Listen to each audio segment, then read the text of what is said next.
ओम शांति। अव्यक्त मुरली रिवाइज 21/5/77। सार संगम युगी ब्राह्मण जीवन का विशेष गुण और कर्तव्य। अपने वर्तमान संगम युगी ब्राह्मण जीवन की विशेषता को जानते हो, अपने विशेष गुण और कर्तव्य को जानते हो। जो गुण और कर्तव्य और कोई भी युग में हो नहीं सकता, वह कौन सा विशेष गुण है? नॉलेजफुल मास्टर ज्ञान सागर और कर्तव्य है विश्व सेवाधारी अर्थात गॉडली सर्विसेबल। दोनों विशेषताओं को निरंतर स्मृति में रखते हो। आप लोग कहलाते भी हो कि हम वर्ल्ड सर्वेंट हैं। वर्ल्ड सर्वेंट की परिभाषा क्या है? किसको वर्ल्ड सर्वेंट कहा जाता है? उनके लक्षण क्या होते हैं? लक्ष्य क्या होता है और प्राप्ति क्या होती है? विश्व सेवाधारी अर्थात सर्विसेबल का लक्षण सदैव यही रहता है कि विश्व को अपनी सेवा द्वारा संपन्न व सुखी बनावें। किससे? जो अप्राप्त वस्तु है, ईश्वरीय सुख, शांति और ज्ञान के धन से, सर्व शक्तियों से सर्व आत्माओं को भिखारी से अधिकारी बनावें, क्योंकि विश्व सेवाधारी सदा कल्याण और रहम की दृष्टि से सबको देखते हैं। इसलिए सदा यही लक्ष्य रहता कि विश्व का परिवर्तन करना ही है। यही लग्न रात दिन रहती है। सेवाधारी के लक्षण क्या दिखाई देंगे?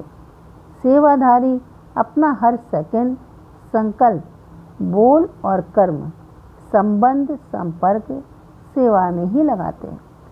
सेवाधारी सेवा करने का विशेष समय नहीं निश्चित करते कि 4 घंटे व 6 घंटे के सेवाधारी हैं। हर कदम में अथक सेवा ही करते रहते। उनके देखने में, चलने में, खाने पीने में, सब में सेवा समाई हुई होती है।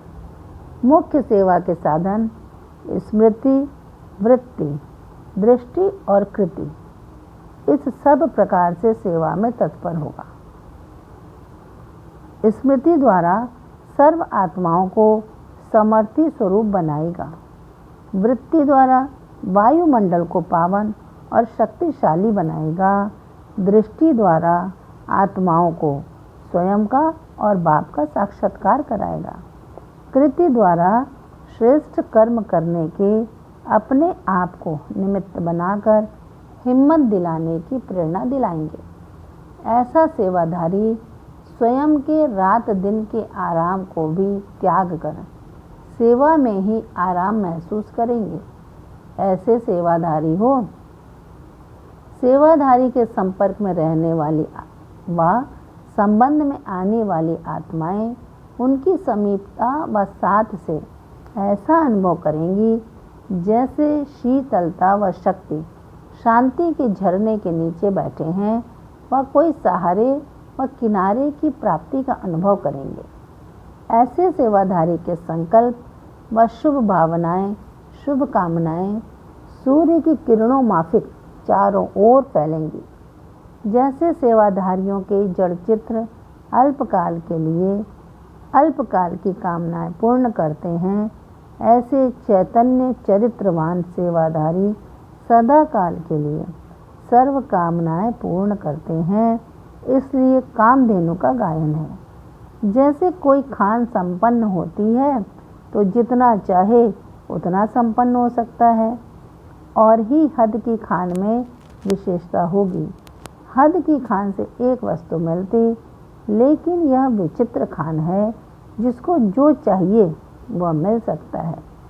ऐसा सेवाधारी तड़फती हुई आत्माओं को सहज ही मंजिल का अनुभव कराते हैं। सदा हर्षित, सदा संतुष्ट, इस प्राप्ति का वरदान सेवाधारी को स्वतः ही प्राप्त होता है, क्योंकि वह जानते हैं कि हर आत्मा का भिन्न पार्ट है। पार्टधारी के किसी भी प्रकार के पार्ट को देख असंतुष्ट न हो। ऐसे सेवाधारी के मन से सदैव हर्षित और संतुष्ट रहने के गीत कौन से निकलते? वाह बाबा, वह मेरा पार्ट। और वह मीठा ड्रामा। जब स्वयं सदा यह मन के गीत गाते, तब ही सर्व आत्माएं भी, अब भी और सारे कल्प में भी उनकी वाह वाह करती हैं। ऐसे सेवाधारी सदा विजय के मालाधारी होते हैं। सफलता स्वतः अधिकार है, इसी निश्चय और नशे में रहते हैं। सदा संपन्न और बाप के समीप का अनुभव करते हैं। यह है सेवाधारियों की प्राप्ति। तो ऐसे लक्ष्य और लक्षण और प्राप्ति अनुभव करते हो। जब ब्राह्मणों के जीवन का विशेष कर्तव्य ही यह है, तो अपने कर्तव्य को यथार्थ रीति निभा रहे हो। एक है बाप से प्रीति की रीति निभाना, दूसरा है कर्तव्य निभाना। तो दोनों निभाने वाले हो या सिर्फ कहने वाले हो? सिर्फ कहने वाले तो नहीं होना। कहने वाले नहीं, करने वाले बनो। समझा सेवाधारियों का महत्व क्या है? अच्छा, ऐसे दिन रात सेवा में तत्पर रहने वाले संपन्न बन, सर्व को संपन्न बनाने वाले, सर्व स्वरूप से ऑलराउंड सेवा करने वाले, सदा सर्व प्रति कल्याण और रहम की भावना रखने वाले, ऐसे सर्व प्रति कल्याण और रहम की भावना रखने वाले ऐसे विशेष सेवाधारियों को बाप दादा का याद, प्यार और नमस्ते। बच्चों की तरफ से भी बाबा को नमस्ते नमस्ते नमस्ते। दूसरी मुरली 24/5/77। सार, बाप के डायरेक्ट बच्चे ही डबल पूजा के अधिकारी बनते हैं। बाप दादा हर एक बच्चे के भाग्य को देख हर्षित हो रहे हैं। सारे विश्व के अंदर कोटों में कोई गाई हुई आत्माएं कितनी थोड़ी सी हैं जिन्होंने बाप को पाया है। न सिर्फ जाना, लेकिन जानने के साथ साथ जिसको पाना था वो पा लिया। ऐसे बाप के अति स्नेही सहयोगी बच्चों के भाग्य को देख रहे थे। वैसे सर्व आत्माएं बच्चे हैं, लेकिन आप आत्माएं डायरेक्ट बच्चे हो।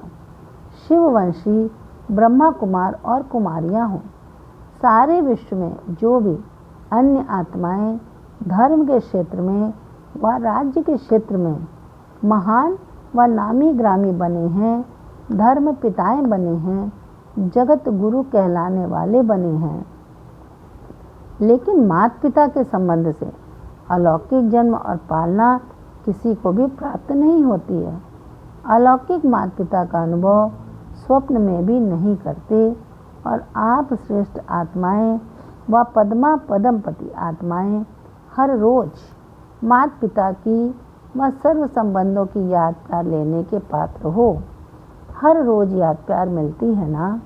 न सिर्फ याद प्यार, लेकिन स्वयं सर्वशक्तिवान बाप आप बच्चों का सेवक बन हर कदम में साथ निभाता है। अति स्नेह से सिर का ताज बनाकर, नयनों का सितारा बनाकर साथ ले जाते हैं। ऐसा भाग्य जगत गुरु व धर्म पिता का नहीं है, क्योंकि आप श्रेष्ठ आत्माएं सम्मुख बाप की श्रीमत लेने वाली हो। प्रेरणा द्वारा व टचिंग द्वारा नहीं, मुख वंशावली हो। डायरेक्ट मुख द्वारा सुनते हो। ऐसा भाग्य किन आत्माओं का है? मेजॉरिटी भारतवासी गरीब भोली सी आत्माओं का है, जो ना उम्मीदवार थे कि हमें कब बाप मिल सकता है। इतना श्रेष्ठ भाग्य फिर ऐसे ना उम्मीदवार को ही मिला है। जब कोई ना उम्मीदवार से उम्मीदवार बनता है, वह असंभव से संभव बात होती है, तो कितना नशा और खुशी होती है। ऐसा भाग्य अपना सदैव स्मृति में रहता है। सारे ड्रामा के अंदर अन्य धर्म की आत्माओं को देखो और अपने को देखो तो महान अंतर है। पहली बात सुनाई कि डायरेक्ट बच्चे हो। माता पिता व सर्व संबंधों का सुख का अनुभव करने वाले डायरेक्ट बच्चे होने के कारण विश्व के राज्य का वर्षा सहज प्राप्त हो जाता है। सृष्टि के आदिकाल सतयुग अर्थात स्वर्ग की सतो प्रधान संपूर्ण प्राप्ति आप आत्माओं को ही प्राप्त होती है, और सर्व आत्माएं आती ही मध्यकाल में हैं। आप श्रेष्ठ आत्माओं का भोगा हुआ सुख व राज्य रजो प्रधान रूप में प्राप्त करते हैं। जैसे आप आत्माओं को धर्म और राज्य दोनों प्राप्ति हैं, लेकिन अन्य आत्माओं को धर्म है तो राज्य नहीं, राज्य है तो धर्म नहीं, क्योंकि द्वापर युग से धर्म और राज्य का दोनों पुर अलग अलग हो जाते हैं, जिसकी निशानी सारे ड्रामा के अंदर डबल ताजधारी सिर्फ आप हो और कोई देखा है। और भी विशेषताएं हैं। संपूर्ण प्राप्ति अर्थात तन मन धन संबंध और प्रकृति के सर्व सुख, जिसमें अप्राप्त कोई वस्तु नहीं, दुख का नाम निशान नहीं। ऐसी श्रेष्ठ प्राप्ति अन्य कोई आत्मा को प्राप्त नहीं होती है। डायरेक्ट बच्चे होने के कारण, ऊंच से ऊंच बाप की संतान होने के कारण, परम पूज्य पिता के संतान होने के कारण आप आत्माएं भी डबल रूप में पूजी जाती हो। एक शालिग्राम के रूप में, दूसरा देवी व देवता के रूप में। ऐसे विधि पूर्वक पूज्य धर्म पिता और कोई भी नामी ग्रामी आत्मा नहीं बनती। कारण क्योंकि तुम डायरेक्ट वंशावली हो। समझा कितने भाग्यशाली हो, जो स्वयं भगवान आपका भाग्य बाला करते हैं। तो सदा अपने ऐसे भाग्य को स्मृति में रखो। कमजोरी के गीत नहीं गाओ। भक्त कमजोरी के गीत गाते हैं और बच्चे भाग्य के गीत गाते हैं। तो अपने आप से पूछो कि भक्त हूँ व बच्चा हूँ। समझा अपने श्रेष्ठ भाग्य को। अच्छा, ऐसे पद्मा पदम भाग्यशाली डायरेक्ट बात की पहली रचना, सर्व संबंधों के सुख के अधिकारी, सर्व प्राप्ति के अधिकारी, राज्य भाग्य के अधिकारी, डबल पूजा के अधिकारी, बाप के भी सिर के ताजधारी, ऐसी श्रेष्ठ आत्माओं को बाप दादा का याद प्यार और नमस्ते। बच्चों की तरफ से भी बाबा को नमस्ते नमस्ते नमस्ते। वरदान, एक भरोसे के आधार से सफलता प्राप्त करने वाली मास्टर सर्वशक्तिमान भव। जो सच्ची लगन वाले बच्चे एक भरोसे के आधार से चलते हैं, उन्हें सदा सफलता मिलती रही है और मिलती रहेगी, क्योंकि सच्ची लगन विघ्नों को सहज ही समाप्त कर देती है। जहाँ सर्वशक्तिमान बाप का साथ है, उस पर पूरा भरोसा है, वहाँ छोटी छोटी बातें ऐसे समाप्त हो जाती हैं जैसे कुछ थी ही नहीं। असंभव भी संभव हो जाता है। मक्खन से बाल समान सब बातें सिद्ध हो जाती हैं।